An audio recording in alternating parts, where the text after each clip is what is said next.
Good morning and good evening friends. चलिए हम लोग चलते हैं अपने अगले सेट के पहले क्वेश्चंस पे। पहला क्वेश्चन क्या कह रहा है, लोकल एरिया बैंक यानी LAB योजना किस वर्ष शुरू की गई थी। तो लोकल एरिया बैंक की शुरुआत 1996 में की गई थी। किसकी? 1996 में की गई थी, 1996। नेक्स्ट क्वेश्चन क्या है, सभी प्रकार के उत्पादनों का बुनियादी उद्देश्य क्या है। तो देखिए प्रोडक्शन क्यों होता है, क्वेश्चन यही है, प्रोडक्शन क्यों होता है। तो प्रोडक्शन होता है बेसिकली मानवीय ज़रूरतों को पूरा करने के लिए। काफ़ी लोग जो कैपिटलिस्ट माइंड के होंगे वो तो कहेंगे सर प्रॉफिट कमाने के लिए प्रोडक्शन होता है, लेकिन मेरे हिसाब से ऐसा नहीं है। इस इनिशियल स्टेजेस में जो प्रोडक्शन होता है वो होता है रिक्वायरमेंट को यानी डिमांड को पूरा करने के लिए। फिर डिमांड पूरा करने के बिहाफ में फिर हम लोग क्या करते हैं, प्रोडक्शन यूनिट ओपन करते हैं और फिर प्रोडक्शन यूनिट के का जो मेन वजह है वो क्या आ जाता है, फिर हम लोग सोचते हैं कि हाँ चलो क्या प्रॉफिट या क्या लॉस हो रहा है। ठीक है, तो प्रोडक्शन का मेन वजह क्या है आपका, मानवीय जरूरत को पूरा करने के लिए। चलें आगे। नेक्स्ट क्वेश्चन है मुद्रास्फीति किसके कारण होता है। अब देखिए क्वेश्चन में कह रहा है इन्फ्लेशन के बारे में, इसको कहते हैं इंग्लिश में इन्फ्लेशन। इन्फ्लेशन का मेन रीज़न क्या है, तो देखिए इन्फ्लेशन का दो रीज़न हो सकता है। पहला, और इन्फ्लेशन यानी मुद्रास्फीति को शुद्ध रूप में हम कहें तो महंगाई। तो महंगाई दो वजह से सकता है, या तो हमारे पास पैसा बहुत ज़्यादा हो। तो पैसा अगर ज़्यादा है तो बहुत ध्यान से समझिएगा, तो हमारी डिमांड बढ़ेगी, है ना। डिमांड बढ़ेगी, डिमांड का वैसा लेवल जहाँ प्रोडक्शन कम हो रहा हो, क्या हो रहा हो, प्रोडक्शन कम हो रहा हो। तो इस स्थिति में क्या होता है, प्रोडक्शन कम हो रहा होता है, पैसा हमारे पास है, तो उस जो सर्टेन एक सामान है वो कम है और पैसा हमारे पास ज़्यादा है, तो हम उसको ज़्यादा दाम देकर भी खरीद सकते हैं। इस सिचुएशन में क्या होता है, किसी भी मार्केट में किसी भी ऑब्जेक्ट का, गुड्स का जो रेट होता है वो बढ़ जाता है, और जब रेट बढ़ गया तो उसी को हम क्या कहेंगे, मुद्रास्फीति। तो मुद्रास्फीति के लिए दो चीज़ें जिम्मेदार हैं, पैसा का ज़्यादा होना और प्रोडक्शन का कम होना। तो देखिए आपका ऑप्शन, आई होप सो आप लोगों ने जवाब दे दिया है। ऑप्शन नंबर 1 है, मुद्रापूर्ति में वृद्धि और उत्पादन में ह्रास, है ना। चलें आगे। नेक्स्ट क्वेश्चन क्या है हमारा, नेक्स्ट क्वेश्चन है पाटना एक प्रकार का मूल्य विभेदन किस स्तर पे है। अब अगेन देखिए वापस से एक हिंदी वर्ड है पाटना, इसका मतलब होता है डंपिंग। क्या होता है, डंपिंग। अच्छा, डंपिंग वर्ड बहुत ज़्यादा यूज़ होता है चाइना के लिए। ठीक है, डंपिंग वर्ड बहुत ज़्यादा यूज़ होता है चाइना के लिए। ये होता क्या है समझिए पहले। डंपिंग में क्या होता है, सपोज दैट हमारे देश में मैगी अभी 14 रुपीज़ में मिल रहा है ना। इंडिया क्या करेगा, एक्सपोर्ट करेगा किसको, नेपाल को, और मैगी देगा 10 रुपये में। ये जो प्रोसेस है ना कि हम अदर कंट्री में अपने कंट्री से भी कम रेट में माल सप्लाई कर रहे हैं, इसको डंपिंग कहते हैं। ठीक है, इससे होता क्या है, अब नेपाल क्या प्रोडक्शन यूनिट अगर कर रहा हो प्रोडक्शन, तो उसको भी हो सकता है 12 रुपये में बन रहा हो और हम उसको 10 में ही प्रोवाइड कर रहे हैं। तो अपने कंट्री के कंपैरिजन में दूसरे कंट्री को कम पैसा में देना, उसी को कहते हैं डंपिंग। और इससे होगा क्या, तो इससे अंतर्राष्ट्रीय स्तर पे मूल्य विभेद, है ना। क्वेश्चन पूछ रहा पाटना एक प्रकार का मूल्य विभेद है किस स्तर पे, तो इंटरनेशनल लेवल पे, क्योंकि मैंने अभी जो एग्जांपल दिया वो एक देश से दूसरे देश का दिया है। मेरी बात समझे, आई होप सो आप समझ गए होंगे। तो चाइना क्या करता है, अपने देश से भी कम दाम में दूसरे देश को बेचता है, अपने देश में ज़्यादा करके बेचता है ना। जितना दूसरे देश में कम करके बेचता है उतना अपने देश में ज़्यादा करके बेचता है, क्योंकि उसको प्रॉफिट कहीं से तो चाहिए, तो यहाँ से प्रॉफिट लेता है और कम पे बेच के अंतर्राष्ट्रीय स्तर पे क्या करता है, वो अपना जो सेलिंग है वो बढ़ा कर रखता है। मेरी बात समझे। चलिए हम लोग चलते हैं। आई होप सो इकोनॉमिक्स के जो मैं टर्म बताता हूँ आपको वो आप अच्छे से समझ पा रहे होंगे, और कुछ भी थोड़ा भी फ़ायदा हो रहा है तो बिल्कुल बहुत अच्छा है मेरे लिए। चलिए नेक्स्ट क्वेश्चन क्या है, पूर्ण प्रतिस्पर्धा के अंतर्गत किसी फर्म का संतुलन कब होगा। तो पूर्ण प्रतिस्पर्धा का मतलब होता है फुल कॉम्पिटिटिवनेस, है ना। और संतुलन स्तर पे कब होगा, जब उसका आय जो है उसके कॉस्ट के बराबर हो जाए, है ना। याद रखें जब आप इनिशियल कोई प्रोडक्शन यूनिट में आप स्टार्ट करते हैं तो इनिशियल स्टेज में आपका इन्वेस्टमेंट ज़्यादा होता है और आउटपुट कम होता है ना, प्रॉफिट कम होता है। ये पहला स्टेज है। सेकेंड स्टेज में investment is equal to output होता है, तो वही ये स्टेज है। इसको हम कहते हैं संतुलन की स्थिति, है ना। बोलते हैं बिजनेस अभी बैलेंस चल रहा है, जितना हम लगा रहे हैं उतना हम लोग को मिल जा रहा है। नेक्स्ट क्वेश्चन क्या है, किसी उद्यमी द्वारा विज्ञापन तथा जनसंपर्क पे किया गया खर्च उसके किस खर्च के व्यय के बराबर होता है, यानी किस खर्च का हिस्सा होता है। तो देखिए उद्यापन पे जो खर्च होता है ना, वो प्राइमरी स्टेज तो नहीं है। देखिए 3 स्टेज का खर्च होता है। पहला होता है कि जब हम इन्वेस्टमेंट सीड कैपिटल बोलते हैं, इसको बीज कैपिटल बोलते हैं, कि एकदम शुरुआत में जो इन्वेस्टमेंट कर रहे हैं वो। फिर सेकंड आता है आपका इंटरमीडिएरी, बीच वाला। तो इंटरमीडिएरी में क्या होगा, इंटरमीडिएट में हम इन्वेस्टमेंट करेंगे, पब्लिकेशन करेंगे, है ना, 2-4 स्टाफ को रखेंगे रोड पर, कैनोपी लगाकर प्रचार कराएंगे। और लास्ट स्टेज होता है जो हम प्रोडक्शन के लिए हम लोग अपना धीरे धीरे धीरे कॉन्स्टेंट वे में चलते रहते हैं, ठीक है।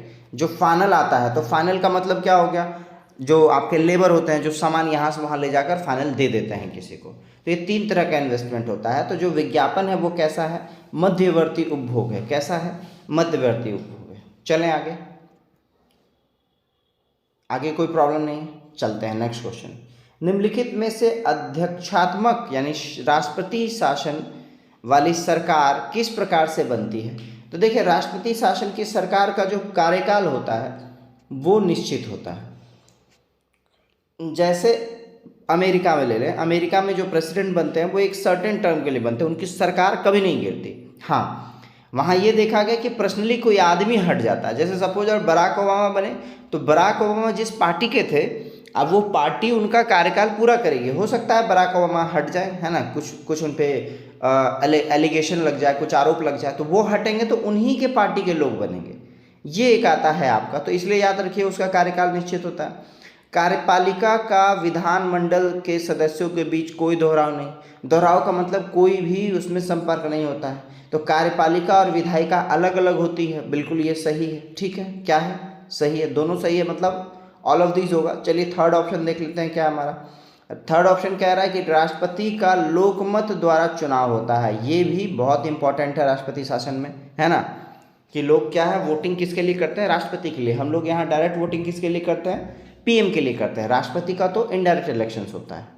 तो याद रखिएगा राष्ट्रपति शासन की विशेषताओं में तीनों का तीनों आता है। चलें, निम्नलिखित में से कौन सा शिलालेख चालुक्य सम्राट पुलकेशिन द्वितीय से संबंधित है। तो याद रखेंगे ये कौन सा है, एहोल का। कौन सा, एहोल का शिलालेख जो है वो पुलकेशिन द्वितीय से संबंधित है। अच्छा, ये लिखा किसने था, तो एहोल का अभिलेख लिखा था रवि कृति ने। किसने लिखा था, रवि कृति ने, ठीक है। कोई प्रॉब्लम, यहाँ से चलते हैं। नेक्स्ट क्या है आपका, नेक्स्ट है निम्न में से किसने मनसबदारी व्यवस्था का सूत्रपात किया। तो आई होप सो अगर आप पढ़ रहे होंगे तो आपको इसका आंसर पता होगा। आई होप सो आप लोग इसका आंसर जब तक दे देंगे तब तक मैं ऑप्शंस को बता दूं। ऑप्शन नंबर 1 क्या है आपका, शाहजहां है। दूसरा क्या है, शेरशाह है। तीसरा है अकबर और चौथा है जहांगीर। Very good. मनसबदारी व्यवस्था का सूत्रपात किसने किया, अकबर ने किया। किसने किया, अकबर ने किया। चलें आगे, नेक्स्ट क्वेश्चन क्या है, राष्ट्रपति द्वारा संसद के दोनों सदस्यों के लिए कुल कितने सदस्य को नामित किया जा सकता है। तो अब देखिए ये क्वेश्चन कंट्रोवर्सी वाला हो गया, वो समझिएगा। पहले राज्यसभा के लिए टोटल 12 लोग और लोकसभा के लिए टोटल 2 लोग, तो मिलकर कितने हो जाते, 14। लेकिन वर्तमान स्थिति में यानी कि अब 2024 चुनाव के बाद, अभी तक तो टोटल 14 है, लेकिन 2024 चुनाव के बाद लोकसभा में जो 2 सीट एंग्लो इंडियन था ये खत्म हो रहा है, तो टोटल अब कितने रह जाएंगे, सिर्फ 12 रह जाएंगे। तो अगर करंट में ये क्वेश्चन आएगा तो आप 14 लिखेंगे, लेकिन 2024 चुनाव के बाद की स्थिति की बात करेगा तो क्या हो जाएगा, 12 हो जाएगा। फिलहाल इस क्वेश्चन का आंसर 14 ही होगा। चलें आगे, नेक्स्ट क्वेश्चन क्या है, संविधान की किस धारा के अंतर्गत कोई भी व्यक्ति मूलभूत अधिकारों के हनन का मामला सीधे सुप्रीम कोर्ट में, यानी कि सीधा सीधा कह रहा है आपके संवैधानिक उपचारों का अधिकार किस आर्टिकल में है ना। तो आई होप सो इसका आंसर भी आप जानते होंगे। इसका आंसर जल्दी से कमेंट बॉक्स में देंगे आप। क्वेश्चन कह रहा है मूलभूत अधिकारों के हनन का मामला सीधे उच्चतम न्यायालय में उठा सकते हैं किस आर्टिकल के थ्रू। 32 है, 28 है, 31 है और 29 है। वेरी गुड, आंसर क्या है आपका, धारा 32। चलें आगे, नेक्स्ट क्वेश्चन क्या है, गांधी जी की दांडी यात्रा निम्न में से किसका उदाहरण है। तो देखिए दांडी यात्रा क्वेश्चन पूछ रहा है किस जो है आंदोलन का उदाहरण है ना। तो ऑप्शन है सीधी कार्रवाई, बहिष्कार, सविनय अवज्ञा और असहयोग। तो आंसर क्या है आपका, सविनय अवज्ञा आंदोलन। ठीक है, ये कब हुआ था, 1930 में। ठीक है, चलें आगे, नेक्स्ट क्वेश्चन क्या है आपका, निम्नलिखित में से कौन सी उष्ण महासागरीय जल धारा है। तो याद रखिएगा ये जो गल्फ धारा है ये क्या है, उष्ण महासागरीय जल धारा है। कौन सा, गल्फ धारा। ठीक है, चलें आगे, अच्छा, ये गल्फ द्वारा स्टार्टिंग कहाँ से होता है अगर बात करें हम, तो गल्फ ऑफ मैक्सिको जिसको कहते हैं वहाँ से ये उत्पन्न होती है। कहाँ? मैक्सिको। अच्छा, मैक्सिको है कहाँ? तो मैक्सिको आपका उत्तरी अमेरिका महादेश में है। कहाँ है? नॉर्थ अमेरिका महादेश में। चलें आगे, नेक्स्ट क्वेश्चन क्या है आपका? नेक्स्ट क्वेश्चन कह रहा है निम्न में से कौन से शहरों तथा उनके साथ प्रतिष्ठानों से संबंधित व्यक्ति के गलत जोड़े बने हुए हैं। मतलब कौन से शहर का जो फादर जिसको कहते हैं कि किसने निर्माण कराया है, वो आपको यहाँ मैच के लिए दिया हुआ है। तो देखिए, पांडिचेरी फ्रांसिस मार्टिन, ये सही है आपका। अहमदाबाद अहमद शाह फर्स्ट, ये भी सही है। मद्रास फ्रांसिस डे, ये भी सही है। कलकत्ता के लिए रॉबर्ट क्लाइव नहीं है, कलकत्ता के लिए बोलते हैं जॉब चारनाक। क्या कहते हैं? जॉब चारनाक। ठीक है, ये इन्होंने कलकत्ता शहर की स्थापना कराई थी। चलिए फ्रेंड, अगला क्वेश्चन देखते हैं। निम्नलिखित में से किस युद्ध से भारत में फ्रांसीसियों के भाग्य का उदय हुआ था, है ना, भाग्य का निर्णय हुआ था? तो देखिए यहाँ इस क्वेश्चन में हम लोग ऑप्शन देखते हैं, फिर मैं आपको इसका वजह बताता हूँ। फ्रांसीसी का निर्णय किस लड़ाई में हुआ था? अब आप ऑप्शन देख सकते हैं। ऑप्शन क्या है आपका? ऑप्शन है वांडीवास का युद्ध, प्रथम कर्नाटक युद्ध, बक्सर युद्ध और प्लासी की लड़ाई। तो आप लोग को पता होगा 1760 ईस्वी में, कब? 1760 ईस्वी में आपका वांडीवास की लड़ाई हुई थी। किसकी लड़ाई हुई थी? वांडीवास की लड़ाई हुई थी। और वांडीवास की लड़ाई के बाद फ्रांस का इंडिया से सफाया हो गया था। ठीक है, और ये वांडीवास की लड़ाई किस संधि से ख़त्म हुई? तो ये पेरिस की संधि से ख़त्म हुई। कौन सी संधि से? पेरिस की संधि से वांडीवास की लड़ाई खत्म हुई है। चलते हैं हम लोग अगले क्वेश्चन में। अगला क्वेश्चन है क्या? क्रीमियन युद्ध का समापन किस प्रकार हुआ? अच्छा, क्रीमियन जो युद्ध है ये आपके रशिया, है ना, ब्रिटेन और उधर थोड़ा बहुत का एरिया, जो छोटा छोटा जो देश थे उस समय ब्रिटिश साम्राज्य का, फ्रांस, है ना, ये इस तरह के छोटे छोटे कंट्री आपस में शामिल थे, इनके बीच में हुआ था। और इस युद्ध का जो समापन है वो आपका पेरिस की संधि से हुआ था। किससे? पेरिस की संधि से।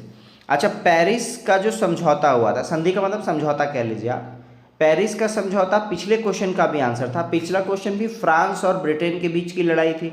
तो फ्रांस की राजधानी क्या है आपका? पेरिस है। तो वहाँ जाकर आपका ये एंड हुआ था। चलिए नेक्स्ट क्वेश्चन देखते हैं हम लोग। पूछ रहा है, बता रहा है आपको भारतीय प्रायद्वीप की सबसे लंबी नदी कौन सी है?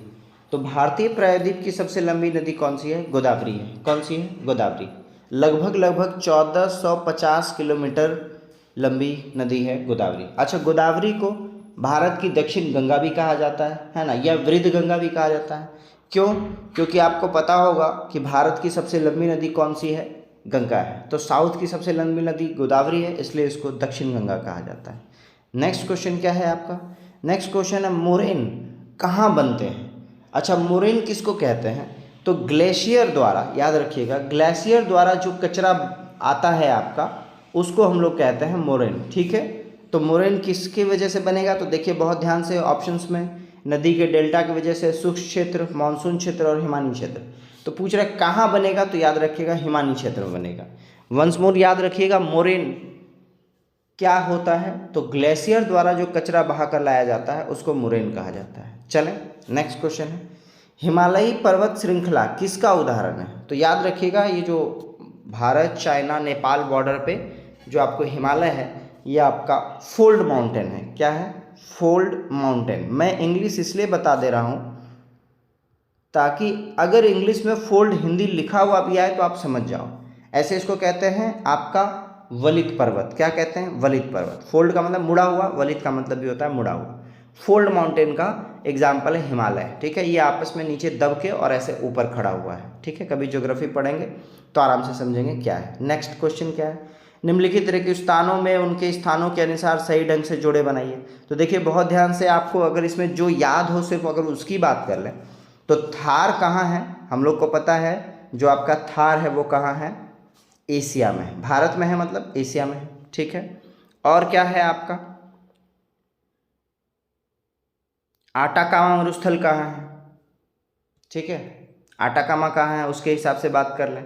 फिर ग्रेट विक्टोरिया है, कालाहारी है। तो देखिए जो कालाहारी है वो आपका अफ्रीका में हो जाएगा। कहाँ हो जाएगा? अफ्रीका में हो जाएगा। तो दो ऑप्शन आपको समझ में आया, ए का थर्ड और सी का फोर। तो हम लोग देख लेते हैं क्या है। ए का थर्ड है किसी का, बिल्कुल है, और सी का 4 है किसी का, है, बिल्कुल है, ये है। तो चलिए अब हम लोग पूरा इसका ऑपरेशन करते हैं, मतलब चारों का चारों नाम को जान लेते हैं।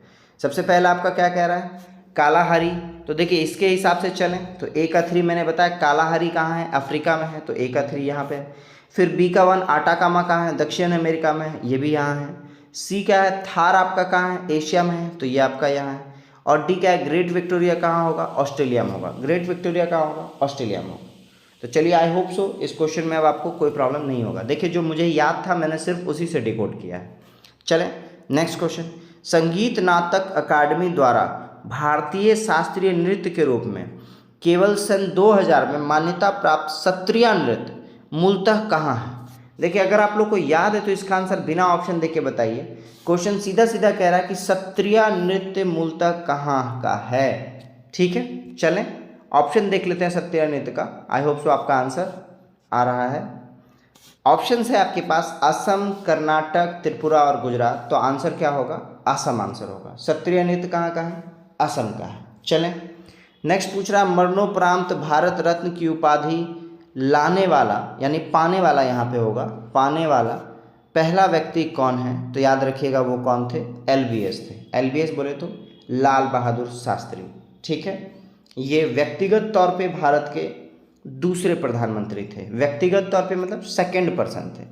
टर्म वाइज की बात करेंगे तो 57 से 52, 52 से 57, यानी 47 से 52, 52 से मतलब 64 तक तो हमारे कौन रहे थे, जवाहरलाल नेहरू रहे थे, उनके बाद ये बने थे। चलें जय जवान जय किसान का नारा किन्होंने दिया है, लाल बहादुर शास्त्री ने दिया है। चलें आगे नेक्स्ट क्वेश्चन है, नगुल्ट्रम किस देश की मुद्रा है। तो नगुल्ट्रम मुझे पता है, आप लोग को आइडिया होगा किसका है। ऑप्शन है लाओस, बांग्लादेश, नेपाल और भूटान। तो देखिए नगुल्ट्रम किसकी मुद्रा है, भूटान की मुद्रा है। किसकी मुद्रा है, भूटान की मुद्रा है। नेक्स्ट क्वेश्चन हम लोग बात कर लेते हैं। नेक्स्ट क्वेश्चन है आपका वापस से कॉलम मिलाने की बात कर रहा है। कॉलम किसके किसके बारे में है, तो देखिए यहाँ पर आपका कॉलम जो है वो राइटर्स और उनके बुक के बारे में दिया है। राइटर्स और उनके बुक के बारे में दिया है। और मुझे भी वापस से मैं आपको बता दूं कि जितना आपको याद है उसी के अकॉर्डिंग आप ऑप्शन को ढूंढेंगे और ढूंढने के बाद तय करेंगे। जैसे देखिए एन एरा ऑफ डार्कनेस पुस्तक the British empire in India, ये शशि थरूर का लिखा हुआ है। किसका, शशि थरूर का लिखा हुआ है। और श्याम सुंदर बेहरा जो है ये इनका लिखा हुआ है मोरोम। तो थर्ड का थर्ड, 4 का 4, ये ऑप्शन देखे हैं कहीं, तो थर्ड का थर्ड और 4 का 4 देखिए यहाँ पर सिर्फ आपका पहला ऑप्शन ही सही है, 1 2 3 4 है ना। तो 1 2 3 4 एक बार फिर पढ़ लेते हैं सो दैट कि आपको ये याद रहे। चिन्मय गुहा किनका लिखे द्वारा बुक क्या है, घूमर दारजा थेले। ठीक है, चिन्मय गुहा, घूमर दारजा थेले। फिर है धर्मन सूल, श्याम बेहरा का मारोम, श्याम बेहरा का मोराम। और शशि थरूर का तो एन एरा ऑफ डार्कनेस आपको अच्छे से पता होगा। नेक्स्ट क्वेश्चन क्या है आपका, निम्नलिखित में से किस महिला टेनिस खिलाड़ी ने ग्रैंड स्लैम की उपाधि सर्वाधिक बार जीती है। तो याद रखिएगा ये कौन जीतने वाली है, ये जीतने वाली हैं आपके मार्गरेट कोर्ट। कौन है, मार्गरेट कोर्ट। टोटल कितनी बार ग्रैंड स्लैम जीती है, 24 बार। अच्छा ग्रैंड स्लैम बोला किसको जाता है, तो आपके टेनिस गेम का जो मेन जो 4 जो है वो प्रतिस्पर्धा साल भर में खेला जाता है उसको ग्रैंड स्लैम कहते हैं। शुरुआत होती है किससे, ऑस्ट्रेलियन ओपन से, और एंड किससे होती है, US ओपन से। तो 4 का है आपका ऑस्ट्रेलिया ओपन है, फिर ब्रिटिश का विंबलडन है, फिर फ्रेंच है और फिर आपका US है ना। हालांकि सीक्वेंस में बात करें तो ऑस्ट्रेलियन होगा, फ्रेंच होगा, विंबलडन होगा और US होगा। ठीक है, चलें आगे। आप अगर वर्ल्ड मैप देखेंगे तो इस सीक्वेंस जिस हिसाब से वर्ल्ड मैप का उसी हिसाब से ये गेम भी खेले जाते हैं।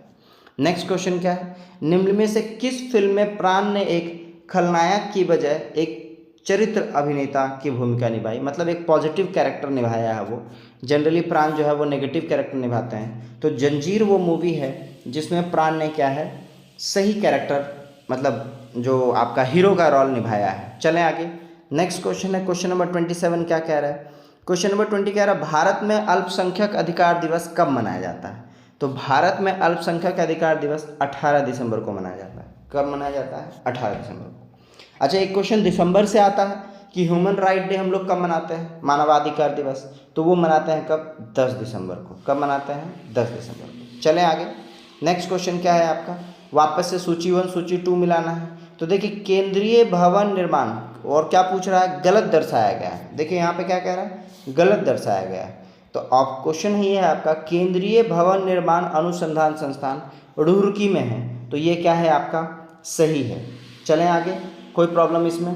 नेक्स्ट क्वेश्चन क्या है आपका, केंद्रीय शुष्क क्षेत्र अनुसंधान संस्थान जोधपुर में है, जिसको हम लोग क्या कहते हैं, सेंट्रल एरिड जोन, काजरी कहते हैं। क्या कहते हैं, काजरी कहते हैं, काजरी कहते हैं, ठीक है। Central arid zone research institute कहाँ है, काजरी कहाँ है, जोधपुर में। नेक्स्ट क्या है, केंद्रीय औषध अनुसंधान संस्थान कानपुर में है, ये गलत है। ये कहाँ है, लखनऊ में। कहाँ है, लखनऊ में, ये याद रखिएगा। केंद्रीय औषधि अनुसंधान संस्थान लखनऊ में है, ये याद रखना है, कई बार ये क्वेश्चन पूछा गया है। और लास्ट है आपका केंद्रीय खनन व ईंधन अनुसंधान संस्थान, ये धनबाद में है, तो ये सही होगा, क्योंकि गलत तो सिर्फ ये है आपका। नेक्स्ट क्वेश्चन क्या है, शून्यकाल क्या है। तो देखिए हम लोगों ने पढ़ा है, लोकसभा और राज्यसभा के जो मीटिंग्स होते हैं, बैठक होती है, उसमें शून्यकाल शब्द का बार बार यूज होता है। तो याद रखिएगा शून्यकाल क्या है, तो शून्यकाल है आपका सर्वाधिक महत्वपूर्ण विषय को उठाया जाता है शून्यकाल में, है ना। और शून्यकाल में जो उठाए गए क्वेश्चन है उनका आंसर तुरंत देना अनिवार्य है। चलें आगे, नेक्स्ट क्वेश्चन क्या है आपका, क्वेश्चन है कौन संयुक्त राज्य अमेरिका में गदर पार्टी का आयोजन किया था। तो गदर पार्टी के संस्थापक कौन होंगे, लाला हरदयाल, और प्लस में याद रखिएगा आप जो भाखना जी थे वो दो इंपॉर्टेंट चीज़ हैं, दो इंपॉर्टेंट डेटा याद रखिएगा आप ऑलवेज। सोहन सिंह भाखना, लाला हरदयाल, ज़्यादातर जगह में ये देता है, लेकिन कभी कभी अब अपग्रेडेड वर्जन में आपको उनका भी नाम दिखता है। विश्व का सर्वाधिक ऊंचा जलप्रपात कौन सा है, तो याद रखिएगा ये कौन सा है, एंजल जलप्रपात। कौन सा है, एंजल जलप्रपात, ठीक है। और ये कहाँ से निकलती है, ये वेनेजुएला से निकलती है, वेनेजुएला, ठीक है। और वेनेजुएला है कहाँ, तो वेनेजुएला है आपका दक्षिण अमेरिका महादेश में। कहाँ है, दक्षिण अमेरिकी महादेश में है। वेनेजुएला की राजधानी क्या है, वेनेजुएला की राजधानी है कराकस। क्या बोलते हैं, कराकस। देखिए कुछ चीज़ें बिल्कुल याद करते चलिएगा, हो सकता है एक दो एक्स्ट्रा फैक्ट जब मैं बताता हूँ तो उसको आप नोट भी कर लीजिए, है ना। वेनेजुएला की राजधानी क्या है, कराकस है। नेक्स्ट क्वेश्चन है, अमृतसर शहर किनके द्वारा स्थापित किया गया। तो देखिए अमृतसर शहर जो है वो जो चौथे गुरु थे, किनके, जो चौथे गुरु थे, चौथे सिख गुरु थे, गुरु रामदास, उनके द्वारा बसाया गया था। किनके द्वारा, रामदास द्वारा स्थापित किया गया है अमृतसर शहर। और ये सिखों के कौन से नंबर के गुरु थे, चौथे नंबर के गुरु थे। चलें आगे, नेक्स्ट क्वेश्चन नंबर 33 क्या कह रहा है, क्वेश्चन 33 कह रहा है जनसंख्या के उच्चतम घनत्व वाला देश कौन सा है। अच्छा, जब ऑप्शन की बात करेंगे तो हम लोग को दिखेगा ये ऑप्शन कौन सा है, सिंगापुर है। कौन सा है, सिंगापुर। सिंगापुर में इस ऑप्शन के अकॉर्डिंग सबसे ज़्यादा जनसंख्या घनत्व है, मतलब 1 किलोमीटर स्क्वायर एरिया में सबसे ज़्यादा लोग रहते हैं यहाँ पे। लेकिन अगर ऑप्शन से हट जाएं और पूरे विश्व में अगर बात करें तो वो देश कौन सा है, मोनाको। कौन सा है, मोनाको वो देश है जहाँ पर सबसे ज़्यादा जनसंख्या घनत्व है। चलें आगे, सिंगापुर का लगभग 2.5 गुना जनसंख्या घनत्व कहाँ है, मोनाको में है। और मोनाको की राजधानी मैं आपको बता दूँ, मोनाको की राजधानी मोनाको ही है। कहाँ है, मोनाको है। नेक्स्ट क्वेश्चन क्या है, लोकसभा की निर्वाचित संख्या को किसके द्वारा बढ़ाया गया है। तो याद रखिएगा लोकसभा में एक बार संविधान संशोधन होकर जो है नंबर ऑफ पर्सन का संख्या बढ़ाया और घटाया गया था, मतलब परिवर्तन किया गया था। तो वो संशोधन कौन सा है आपका, 31वां संविधान संशोधन। कब हुआ था, 1973 में हुआ था। कब हुआ था, 1973 में। अच्छा, इसमें दो चीज़ें हुई थी। जो लोकसभा की बात कर लेते हैं, लोकसभा में जो 500 जो नंबर ऑफ पर्सन थे उसको बढ़ाकर 525 किया गया था, ठीक है। 500 को 525 किया गया था। और जो आपका केंद्र शासित प्रदेश है, यूनियन टेरिटरी का इसमें जो रोल है वो अधिकतम 25 से घटाकर 20 कर दिया गया था। कितना कर दिया गया था, 20 कर दिया गया था। चलें, तो ऑलमोस्ट टोटल मिलाकर कितना हो गया, 545 हो गया। और आप लोगों को पता है कि आज भी 545 पे जो होता है लोकसभा मेंबर है, जिसमें कि 543 आपके टोटल मेंबर हो गए और 2 आपका एंग्लो इंडियन हो गया। चलिए नेक्स्ट क्वेश्चन क्या है आपका, कोई विधेयक धन विधेयक है या नहीं, इसका निर्णय निम्न में से कौन करता है। तो आई होप सो आप लोगों को इसका आंसर पता होगा। मैं तब तक ऑप्शन बताता हूँ। निर्णय राष्ट्रपति करेंगे, लोकसभा अध्यक्ष करेंगे, राज्यसभा अध्यक्ष करेंगे और वित्त मंत्री करेंगे। तो आपको शायद इसका आंसर आ गया होगा। Very good. कोई विधेयक धन विधेयक है कि नहीं, इसके बारे में डिसीजन लेने का अधिकार किसके पास है? लोकसभा स्पीकर के पास है। किसके पास है? लोकसभा स्पीकर के पास है। अच्छा, जब बात करेंगे धन विधेयक तो आर्टिकल कौन से में धन विधेयक है? आर्टिकल 110 में धन विधेयक है। कितने में? 110 में धन विधेयक के बारे में चर्चा की गई। नेक्स्ट क्वेश्चन क्या है? कहाँ से प्राप्त स्तंभ पर अशोक का कोई अभिलेख नहीं है? मतलब अशोक के ही समय का बनाया हुआ अभिलेख है, लेकिन उसमें अशोक के बारे में कोई अभिलेख नहीं दिया है। तो ये कौन सा है? रामपुरवा अभिलेख। कौन सा है? रामपुरवा अभिलेख। नेक्स्ट क्वेश्चन क्या है आपका?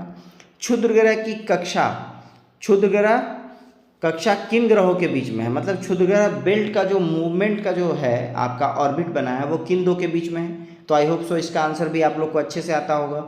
लाइव चैट या कमेंट बॉक्स में इसका आंसर दे देंगे। चलें, नेक्स्ट क्वेश्चन है, मनसबदारी प्रथा किसके द्वारा लगाई गई है? आज ही के सेट का रिपीटेशन क्वेश्चन है। आई होप सो आप इसका आंसर भी दे देंगे। नेक्स्ट क्वेश्चन है आपका, पुराना बिहार का कितना प्रतिशत जमीन झारखंड राज्य को दिया गया, यानी झारखंड राज्य कितना प्रतिशत जमीन लेकर बना है? तो याद रखिएगा अप्रॉक्स 50% है ना। अगर कुछ याद ना रहे तो अप्रॉक्स 50% समझिएगा, लेकिन अप्रॉक्स का मतलब इसलिए बोल रहा हूँ क्योंकि 50% से थोड़ा कम है। थोड़ा कम कितना है? 5% कम है। कितना कम है? 5% कम है, लगभग लगभग, या 4.15 एग्जैक्ट बोलिए। याद रखेंगे, अगर कोई बड़ा बड़ा ऑप्शन रहेगा गैप वाला तो लगभग लगभग 50% माइंड में रखिए कि झारखंड कहीं भी बंटवारा होगा तो आधा आधा होगा, लेकिन थोड़ा सा कम मिला है उसको। किसको? झारखंड को। चलें, कम क्या, सारा मिनरल ही लेकर चले गए वो लोग तो। नेक्स्ट, इसका आंसर क्या होगा? 45.85% होगा। नेक्स्ट क्वेश्चन है, लंदन का द्वितीय गोलमेज सम्मेलन कहाँ हुआ था? तो हुआ तो था सारा का सारा गोलमेज सम्मेलन लंदन में, और लंदन में एक हॉल था, उसको हम लोग क्या बोलेंगे? उसको हम लोग बोलेंगे जेम्स पैलेस। क्या बोलेंगे? James palace. यहीं पर सारा का सारा गोलमेज सम्मेलन हुआ था। चलें आगे। नेक्स्ट क्वेश्चन है आपका, सिंधु घाटी सभ्यता का प्राचीन बंदरगाह कौन सा है? तो आपको पता है सिंधु घाटी सभ्यता में एक बंदरगाह का नाम अक्सर आता है। आप तब तक उसका आंसर बताइए। ऑप्शन है हड़प्पा, लोथल, धौलावीरा और सुतकोटदा। तो याद रखिएगा, वेरी गुड, आंसर क्या होगा? लोथल होगा। क्या होगा? लोथल होगा। चलें आगे। नेक्स्ट क्वेश्चन क्या है आपका, सही कालानुक्रम दीजिए। कालानुक्रम का मतलब सही सही से बताइए, पहले कौन बाद में कौन, है ना।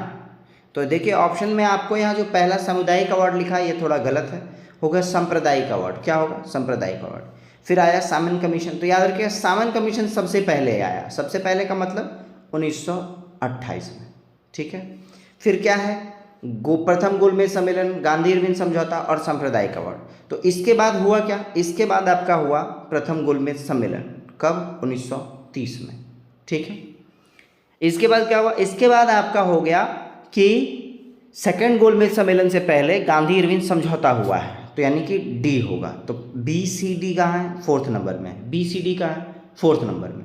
अब बहुत ध्यान से समझिए कि सिचुएशन क्या है। सामन कमीशन पहले आए, है ना, कब? 1928 में। फिर प्रथम गोलमेज सम्मेलन हुआ 1930 में, और प्रथम गोलमेज सम्मेलन में कोई गया नहीं, राउंड टेबल कॉन्फ्रेंस में कोई गए नहीं थे, ठीक है। तो इसलिए गांधी इरविन पैक्ट हुआ। इरविन साहब आकर गांधी जी को समझाए, बोले आप एक बार चलिए, हम लोग आपके लिए वहाँ संविधान बना रहे हैं, है ना। तो उन्होंने क्या किया? इसको प्रपोज करके, यानी पोस्टपोन करके वो चले गए द्वितीय गोलमेज सम्मेलन में वहाँ। तो याद रखिएगा वहाँ से ये आपका गांधी इरविन समझौता हुआ। वहाँ से आने के बाद, वहाँ से सेकंड गोलमेज सम्मेलन से आने के बाद हम लोग को कम्युनल रिवॉर्ड मिला। कम्युनल रिवॉर्ड का मतलब है कि यहाँ पर दलितों के लिए सेपरेट जो भी भीमराव अम्बेडकर डिमांड कर रहे थे वो उन्होंने एक्सेप्ट कर लिया था, और बाद में मदन मोहन मालवीय और गांधी जी और अम्बेडकर के बीच में ये पैक्ट साइन हुआ था, जिसको हम लोग कहते हैं पूना पैक्ट, है ना। चलें, तो आंसर क्या होगा? BCDA। नेक्स्ट क्वेश्चन क्या है आपका, भारत ने पुर्तगालियों से गोवा कब मुक्त कराया था? ऑप्शंस हैं आपके पास। ऑप्शन है आपका 48, 1965, 1961 और 1960। तो देखिए इसका आंसर क्या होगा? इसका आंसर है 1961। क्या है? 1961। नेक्स्ट क्वेश्चन क्या है आपका, 1937 के बिहार विधानसभा चुनाव में कांग्रेस को कुल कितने सीटें प्राप्त हुई थी? तो याद रखिएगा उस समय बिहार विधानसभा में टोटल जो है कांग्रेस को मिला था सीट, वो है आपका 98। कितना है? 98। अच्छा, टोटल बिहार के लिए कितनी सीटें अवेलेबल थी उस समय? तो टोटल अवेलेबल थी 152। कितना था? 152। उसमें से कांग्रेस को कितना मिला? 98 मिला है। क्लियर। नेक्स्ट क्वेश्चन क्या है आपका, भारत के संविधान के अनुसार उच्चतम और अंतरिम न्यायिक न्यायाधिकरण कौन है? यानी आपसे सीधा सीधा कह रहा है कि जो न्याय करने का लास्ट जो यूनिट है वो कौन है, तो वो कौन है, सर्वोच्च न्यायालय। कौन सा है, सर्वोच्च न्यायालय। हालांकि कई लोग फिर बाद में फिर राष्ट्रपति को अपील करते हैं, लेकिन राष्ट्रपति को जनरली जो एप्लीकेशन जाता है वो सजाए मौत के लिए जाता है, फांसी के लिए जाता है, ठीक है, रिक्वेस्ट डाला जाता है। चलें आगे। तो अभी फिलहाल जनरल की बात करें तो अंतिम जो न्यायिक न्यायाधिकरण कौन है, सर्वोच्च न्यायालय है। सारा मामला जो है राष्ट्रपति तक नहीं जाता है। नेक्स्ट क्वेश्चन क्या है, एक खगोलीय इकाई निम्न में से किसके बीच की औसत दूरी है। तो देखिए खगोलीय इकाई को इंग्लिश में कहते हैं एस्ट्रोनॉमिकल यूनिट, और ये किसके किसके बीच में दूरी बताता है, ये पृथ्वी और सूर्य के बीच की दूरी बताता है। आपने एक सुना होगा लाइट ईयर, प्रकाश वर्ष के बारे में। उससे बड़ा होता है पारसेक, क्या होता है, पारसेक होता है। और उससे भी बड़ा होता है astronomical unit. Astronomical unit equal to क्या, 15 करोड़ किलोमीटर। क्या, 15 करोड़ किलोमीटर। इससे ज़्यादा बड़ा होता है आपका लाइट ईयर, और लाइट ईयर से ज़्यादा बड़ा होता है पारसेक। क्लियर। तो 15 करोड़ किलोमीटर है जो आपका अर्थ और सूर्य के बीच की दूरी है। अच्छा, कैसे पता चला, तो हम लोग को पता है कि सूर्य का लाइट पृथ्वी पे आने पे 500 सेकंड लगता है लगभग, और 500 सेकंड को अगर हम 3 लाख से गुना करेंगे तो हमारे पास क्या आ जाएगा, 1500 लाख आ जाएगा। और आपको पता है 1500 लाख को अगर करोड़ में डिवाइड करना तो 100 से डिवाइड करेंगे तो डबल जीरो कट जाएगा, 15 करोड़ आएगा। चलें आगे। तो इसको हम लोग कहते हैं एस्ट्रोनॉमिकल यूनिट, दूरी। नेक्स्ट क्वेश्चन क्या है, निम्नलिखित में से कौन सा ग्रह सूर्य की एक परिक्रमा करने में अधिकतम समय लेगा। तो याद रखिएगा, अगर सन बीच में है और इसके बाहर में जितना ज़्यादा दूरी बढ़ाते जाएंगे उतना ज़्यादा समय लेता जाएगा। तो हम लोग देखते हैं कि इन सब में से सबसे ज़्यादा दूर कौन सा है, तो देखिए बृहस्पति इन सब में से सबसे ज़्यादा दूर में है। कहाँ है, सबसे ज़्यादा दूर में है। चलें नेक्स्ट क्वेश्चन। तो बृहस्पति को ज़्यादा समय लगेगा घूमने में, नॉर्मल सी बात है। नेक्स्ट क्वेश्चन है, बिहार में प्रकाशित पहला हिंदी समाचार पत्र कौन सा है। तो याद रखिएगा, बिहार में प्रकाशित पहला हिंदी समाचार पत्र है आपका बिहार बंधु। कहाँ है, कौन सा है, बिहार बंधु। अच्छा, कब छपा था ये, 1872 में ही छपा था। कब, 1872 में। नेक्स्ट क्वेश्चन है, यदि आप तूतीकोरिन, पारदीप और कांडला तथा मंगलोर जाते हैं तो आपको निम्न में से होकर नहीं जाना पड़ेगा, आपसे पूछ रहा है ना। तो देखिए बहुत ध्यान से समझिएगा, जो तूतीकोरिन है वहाँ जाने के लिए आपको तमिलनाडु जाना होगा, जो पारदीप है वहाँ जाने के लिए उड़ीसा जाना होगा, जो कांडला है वहाँ जाने के लिए गुजरात जाना पड़ेगा, और जो मंगलोर है इसके पास जाने के लिए कर्नाटक जाना पड़ेगा। कहाँ, कर्नाटक जाना पड़ेगा। तो ऑप्शन के अकॉर्डिंग चले तो हमारा आंसर क्या होगा, केरल। इन सब जगह पे जाने के लिए हम लोग को केरल जाने की कोई ज़रूरत नहीं है। वापस से आप समझ लीजिए, तूतीकोरिन कहाँ के लिए है, तमिलनाडु के लिए है, पहला ऑप्शन। पारदीप किसके लिए है, उड़ीसा के लिए है, दूसरा ऑप्शन। कांडला किसके लिए, कांडला तो खैर गुजरात का है, और चौथा मंगलोर कहाँ है, कर्नाटक में। चलें आगे। नेक्स्ट क्वेश्चन क्या है आपका, इंग्लिश चैनल को तैरकर पार करने वाली प्रथम महिला शासिका कौन है। देखिए बहुत बचपन में मतलब बचपन में 5-6 क्लास में हम लोगों ने मिसलिनियस में इसको याद किया था, है ना। ये वैसा ही क्वेश्चन है, इंग्लिश चैनल को पार करने वाली प्रथम महिला कौन, आरती शाह, संतोष यादव, बुला चौधरी और बिछेंद्री पाल। तो याद रखिएगा ये कौन है, आरती शाह। चलें आगे। चलिए अब हम लोग बात कर लें अगले 25 क्वेश्चंस साइंस के। क्वेश्चन क्या कह रहा है, बैटरी में इस्तेमाल नाइट्रोजन का यौगिक है। तो याद रखिएगा, बैटरी में इस्तेमाल करने के लिए क्या ज़रूरत है, होता है अमोनियम क्लोराइड। कौन सा है, अमोनियम क्लोराइड। नेक्स्ट क्वेश्चन ये है आपका, सूर्य से पृथ्वी तक पहुंचने में प्रकाश को कितना समय लगता है। देखिए अभी इसका जवाब मैंने आपको दिया था थोड़ी देर पहले, ये आप क्या करेंगे, कमेंट बॉक्स या लाइव चैट में इसका आंसर दे देंगे। नेक्स्ट क्वेश्चन क्या है, एनीमोमीटर की क्या मापने में काम आता है। तो आप जब तक आंसर दें मैं ऑप्शंस बताता हूँ, पवन की दिशा, पवन का वेग, दाब की प्रणवता और पवन की गति और समय। तो याद रखिएगा, एनीमोमीटर किस लिए नापते हैं हम लोग, पवन का वेग नापते हैं। क्या नापते हैं एनीमोमीटर में, पवन का वेग नापा जाता है। चलिए हम लोग नेक्स्ट क्वेश्चन देखते हैं। नेक्स्ट क्वेश्चन क्या, निम्नलिखित में से किस एक में सर्वोच्च विशिष्ट ऊष्मा होती है। अच्छा, विशिष्ट ऊष्मा का मतलब क्या है, बोलते हैं आप लोग लेटेंट हीट बोलते हैं, है ना। तो ये किसका है, आपका जल का है। किसका है, जल का है। नेक्स्ट क्वेश्चन क्या है आपका, समुद्र में डूबी हुई वस्तु का पता लगाने के लिए किस यंत्र का उपयोग होता है। तो देखिए इसका आंसर शायद आप लोग को पता है ना। इसका आंसर कमेंट बॉक्स में देंगे। ऑप्शन क्या है आपका, सोनार, रेडार, लेसर और मेसर। तो याद रखिएगा, जल में डूबी हुई वस्तु का पता लगाने के लिए हम लोग सोनार का यूज़ करते हैं। किसका, सोनार का। अच्छा, आता है सोनार का फुल फॉर्म क्या है। तो सोनार का फुल फॉर्म है साउंड, इसको एसओ का क्या हो गया, साउंड हो गया, ठीक है। साउंड, एन से हो गया नेविगेशन, क्या, नेविगेशन। नेविगेशन एन से हो गया, नेविगेशन एंड रेंजिंग क्या बोलेंगे, साउंड, नेविगेशन एंड रेंजिंग। चलें आगे। नेक्स्ट क्वेश्चन है आपका, निम्नलिखित में से अधिक चालकता वाली धातु कौन सी है?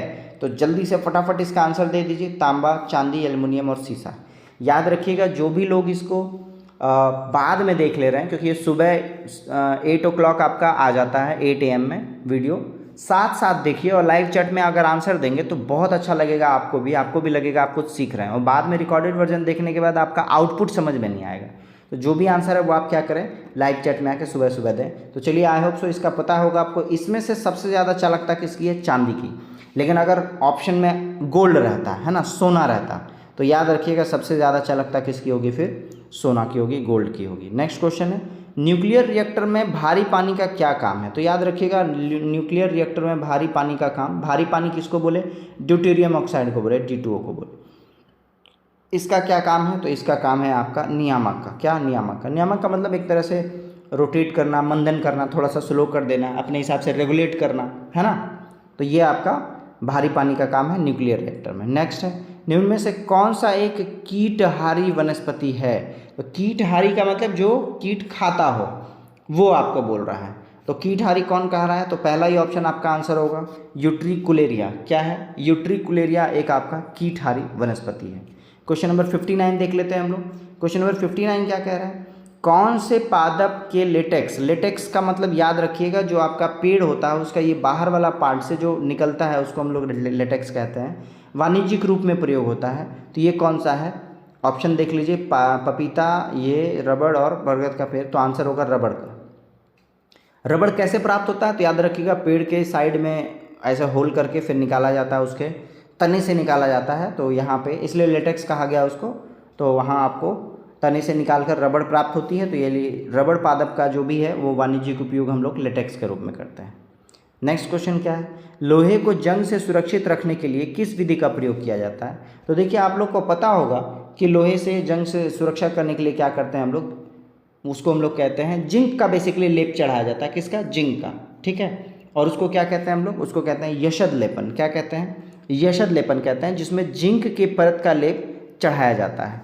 इंग्लिश में हालांकि इसको गैल्वेनाइजेशन कहते हैं। मैं वही ऑप्शन ढूंढ रहा था तो मुझे लगा कहीं वल्कीकरण ना हो। गैल्वेनाइजेशन कहते हैं उसको, यशद लेपन कहते हैं। नेक्स्ट क्वेश्चन क्या है? प्राकृतिक रबड़ किसका बहुलक है? तो याद रखिएगा, प्राकृतिक रबड़, आई होप सो आपको पता हो। मैं आपको बता देता हूँ पहले इसका फॉर्मूला, कि इसका फॉर्मूला क्या है। इसका फॉर्मूला है C5H8। अच्छा, ये बोलते किसको है? ये कहते हैं आइसोप्रीन को। वेरी गुड, आपका आंसर आ गया।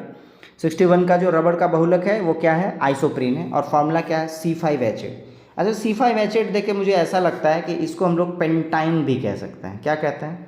पेंटाइन। मैं बहुत डिटेल में कभी आपको केमिस्ट्री पढ़ाऊंगा आने वाले समय में, तो आप समझेंगे कि पेंटाइन का नाम कैसे पड़ा। नेक्स्ट क्वेश्चन है, रेटिना में किस कोशिकाओं ने रंगीन दृष्टि को संभव बनाया? तो रेटिना, देखिए मैंने आपको बताया कि रेटिना एक पर्दा है, वहाँ पे आके इमेज बनता है और उल्टा बनता है। उसके बाद आपका ऑप्टिकल जो नर्व होता है, प्रकाशिकीय नर्व होता है, वो ले जाता है कहाँ तक? आपके दिमाग तक, ब्रेन तक ले जाता है और उसको सीधा करता है। तो जो ले जाने में जो कलर को बताता है, ये कौन सा है? तो जो ऑप्टिकल नर्व है आपका, वो दो तरह का है। एक को हमने बोला रॉड्स, ठीक है, और एक को बोला आपको कोन्स बोला। तो रॉड और कोन में जो कोन्स होते हैं वो आपका रंगीन दृष्टि को संभव बनाते हैं, जबकि जो रॉड होता है ना, रॉड का काम क्या होता है? कम लाइट में दिखाना, और कोन्स का काम है अधिक लाइट में दिखाना। दोनों का काम कलर को डिसाइड करना होता है। अधिक लाइट के लिए कोन्स का यूज़ होता है और रॉड के लिए कम लाइट का यूज़ होता है। नेक्स्ट क्वेश्चन क्या है? पीतल निम्नलिखित में से किस धातु का एक मिश्रण है? तो उस दिन भी मैंने आपको बताया था। आई होप सो इसका आंसर आप लोग को आ रहा हो, है ना। तांबा पारा, तांबा जस्ता, तांबा निकेल और तांबा चांदी। तो इसका आंसर आप लोग क्या करेंगे? कमेंट बॉक्स में डालेंगे। नेक्स्ट क्वेश्चन क्या है आपका? दूरी की वस्तुएं किसकी मदद से देखी जा सकती हैं? तो देखिए, दूरी की वस्तुएं किसके लिए देखी जाएंगी? टेलीस्कोप से देखी जाएंगी। कैसे देखी जाएंगी? टेलीस्कोप से। टेलीस्कोप से हम यहाँ बैठे बैठे चांद तारों का अध्ययन करते हैं। नेक्स्ट क्या है? निम्नलिखित में से किन पौधे से रक्तचाप का उपचार होता है? रक्तचाप का मतलब ब्लड प्रेशर का जो है उपचार होगा। और ब्लड प्रेशर होना कितना चाहिए? तो 120/80 होना चाहिए। कितना होना चाहिए? 120/80। और रक्तचाप का उपचार करने के लिए हम लोग किसका यूज़ करते हैं? सर्पगंधा। ये एक बेसिकली आयुर्वेदिक में यूज़ होता है जनरली इसका। चलें आगे। नेक्स्ट क्वेश्चन है आपका, श्वसन कैसी प्रक्रिया मानी जाती है? तो बेसिकली देखिए श्वसन से होता क्या है, सांस लेने के बाद अंदर आप लोगों ने पढ़ा होगा कि दहन होता है, दहन से फूड जो होता है वो टूटता है, फूड टूट के फिर हम लोग को एनर्जी मिलता है, इतना सारा प्रक्रिया होता है श्वसन से। तो श्वसन को हम लोग कहते हैं अपचयी प्रक्रिया। क्या कहते हैं? अपचयी प्रक्रिया है। चलें आगे, क्योंकि इसमें ग्लूकोज वगैरह टूटता है, बहुत सारा केमिकल रिएक्शन होता है श्वसन से। नेक्स्ट, भ्रूण में पोषण में कौन सी संरचना सहायक होती है? मतलब भ्रूण यानी कि जब बच्चे का विकास हो रहा होता है तो पोषण जो उसको मिलता है वो कैसे मिलता है? तो याद रखिएगा वो मिलता है पीतक झिल्ली से। किससे मिलती है? पीतक झिल्ली से मिलती है। नेक्स्ट क्वेश्चन है आपका क्वेश्चन नंबर 68, मानव मस्तिष्क का कौन सा अंग निकालने और उगलने का नियामक केंद्र है? मतलब जो टेंडेंसी होता है आपका वोमिटिंग वगैरह वो किसकी वजह से होता है? तो वो होता है आपका मेडुला ऑब्लांगाटा। ठीक है, चलें आगे। नेक्स्ट क्वेश्चन क्या है आपका, सिग्मा रूपी बृहदान्त्र दांत्र किसका भाग है? मतलब आपसे पूछ रहा है कि यहीं देखिए, नहीं यही आंसर हो गया। बृहदान्त्र जो है वो बड़े आंत को कहेंगे, है ना। बृहद को अलग कर लीजिए और आंत को आंत्र कह लीजिए। तो बड़ी आंत का भाग है, सीधा सीधा क्वेश्चन में ही लिखा हुआ सिग्मा रूपी, यानी सिग्मा सिंबल जो होता है इस तरह का। नेक्स्ट क्वेश्चन क्या है, गुर्दे के निस्यंदन इकाई कौन सी होती है? तो गुर्दा का जो निस्यंदन इकाई है वो है आपका नेफ्रॉन है। कौन है? नेफ्रॉन है। अच्छा, गुर्दा बोले, लंग्स को बोले, और लंग्स में लगभग 10 लाख जो है वो छोटा छोटा सूक्ष्म नेफ्रॉन पाया जाता है। मेरी बात समझे। नेक्स्ट क्वेश्चन क्या है, न्यूरॉन क्या होता है? तो देखिए न्यूरॉन क्या है, आप लोग को अच्छे से पता होगा। न्यूरॉन है आपका तंत्रिका तंत्र की आधारभूत इकाई। क्या है? तंत्रिका तंत्र की आधारभूत इकाई। नेक्स्ट क्या क्वेश्चन है, किसी नक्शे पर एक निश्चित समय पर समान ताप, देखिए समान ताप जैसे ही बोला तो आई होप सो इसका आंसर आप लोग को आ जाना चाहिए। समान ताप देखिए आइसो हाइट है, आइसो बार है, इस्थमस है और आइसोथर्म है। तो ताप के बारे में बोलेगा तो थर्म हो जाएगा। कौन सा? थर्म। थर्मामीटर जनरली हम लोग यूज़ करते हैं, तो ये आपका क्या होगा? 72 का आंसर 4। आइसोथर्म बोलेंगे, समान ताप वाले बिंदुओं को जोड़ने वाली रेखा क्या कहलाएगी? आइसोथर्म कहलाएगी। नेक्स्ट क्वेश्चन, निम्नलिखित में सबसे बड़ा वृत्त कौन सा है? तो देखिए अर्थ जो है मैंने आपको पहले बताया कि वो ऐसे करके यहाँ पर थोड़ा सा ज़्यादा बाहर निकला हुआ है ना, बीच में ज़्यादा निकला है। तो दो तरह का सर्कल बन सकता है, एक तो सर्कल बनेगा जो आपका ऐसे ऊपर से नीचे आए, और एक सर्कल बनेगा इधर वाला। तो आप फिगर देख के समझ सकते हैं कि कौन सा जो है आपका सर्कल बड़ा होगा, है ना। कौन सा सर्कल बड़ा होगा आपका? तो आपको दिखागा विषुवत के थ्रू। कौन सा? विषुवत के थ्रू, यानी इक्वेटर के थ्रू जो लाइन जाएगा वो आपका सर्कल बड़ा बनेगा। आपका कैलिडोस्कोप में निम्नलिखित में से कौन सी घटना अंतर्निहित है? तो देखिए कैलिडोस्कोप किसको कहता है? आपने पुराने मूवी में देखा होगा, एक छोटा सा इस डायमंड टाइप में है, उसको देखने के बाद हम लोग को 7-8 अलग अलग तरह का चीज़ दिखता है और कलरफुल दिखता है, तो उसको कैलिडोस्कोप कहते हैं। वो किसके बेस पे है? वो परावर्तन के बेस पे है। किस पे है? परावर्तन पे रिफ्लेक्ट होता है हमारा अलग अलग इमेज। नेक्स्ट क्वेश्चन है, मूरे स्कूल ऑफ इंजीनियरिंग में निम्नलिखित प्रथम इलेक्ट्रॉनिक कंप्यूटर कौन सा है? तो देखिए जो मूरे स्कूल ऑफ इंजीनियरिंग है उसमें प्रथम इलेक्ट्रॉनिक कंप्यूटर है, उसको हम लोग इनियक बोले। क्या बोले? इनियक। अच्छा, इनियक को अगर फुल फॉर्म बोलें तो क्या होगा? Electronic, numerical, integrator and computer. Electronic, numerical, integrator and computer, ये आपका इनियक का फुल फॉर्म है। चलें, और ये बना कहाँ था? ये बना था मूरे स्कूल ऑफ इंजीनियरिंग में बना था। कहाँ बना था? मूरे स्कूल ऑफ इंजीनियरिंग में। चलिए, I hope so all of you all the best, have a nice day, thank you.